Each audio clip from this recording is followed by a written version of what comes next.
اهلا وسهلا بيكم، يا رب تكونوا في احسن حال. بمناسبة الحر والجو حر جدا، عايزين ناكل حاجة تكون باردة وتطر كده على قلوبنا في فصل الصيف. واكتر حاجة بنحبها احنا والاطفال الايس كريم، وطبعا لما بنعمله في البيت بصراحة بيطلع طعمه احسن من بره، وبيبقى متكلف وحاجة كده معمولة على مزاجك، ونقدر ان احنا نعمله بالنكهة والطعم اللي احنا حابينه احنا والاولاد. هنعمل النهاردة بقى ايس كريم الاوريو اللي كل الاطفال بيموتوا فيه بطريقة سهلة جدا. تعالي بقى هات الكبة بتاعتك او الخلاط المتاح عندك استعمليه، وهنحط فيه حوالي 500 جرام من الكريم شانتيه باودر، او كريمة الحلويات السايلة، كريمة الخفق السايلة المتوفر عندك هاتيه، والارخص استعمليه. وهضيف عليهم كوباية زبادي حوالي 170 جرام، ده زبادي عادي كامل الدسم، ممكن تستبدليه بزبادي يوناني. وهضيف عليهم حوالي كوباية من الحليب المتلج.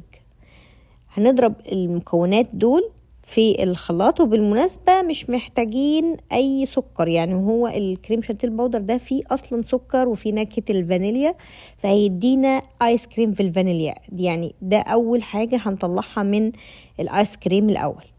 تمام. النكهة بتاعتنا او الاضافة بتاعتنا هي الاوريو. انا جبت اوريو اللي هو بيكون محشي كريمة.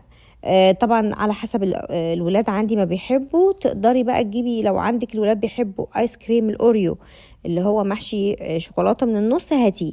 لو عايزاه يبقى كله بني، هتضيفي في الخلطة اللي احنا عملناها الاول الكريم شانتيه الباودر مع الزبادي والحليب، هنحط عليه معلقة او معلقتين من الكاكاو الخام، هيدينا اللون البني الغامق.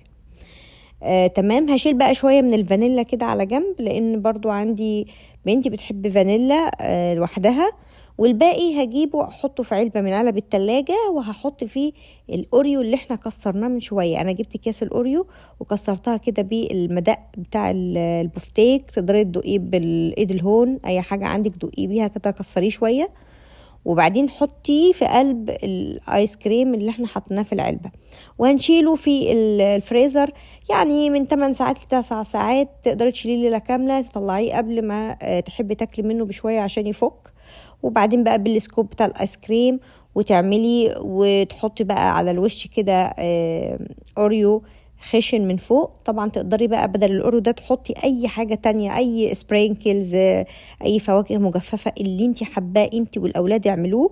المهم ان انتوا تعملوا ايس كريم في البيت بطريقة سهلة، 3 خطوات بس او 3 مكونات بس، وطعم لذيذ وحاجة باردة في فصل الصيف. يا رب يكون الفيديو عجبكم، طريقة سهلة جدا، وعايزة اقول لكم والله الطعم احسن من بره. اشوفكم على خير، مع السلامة.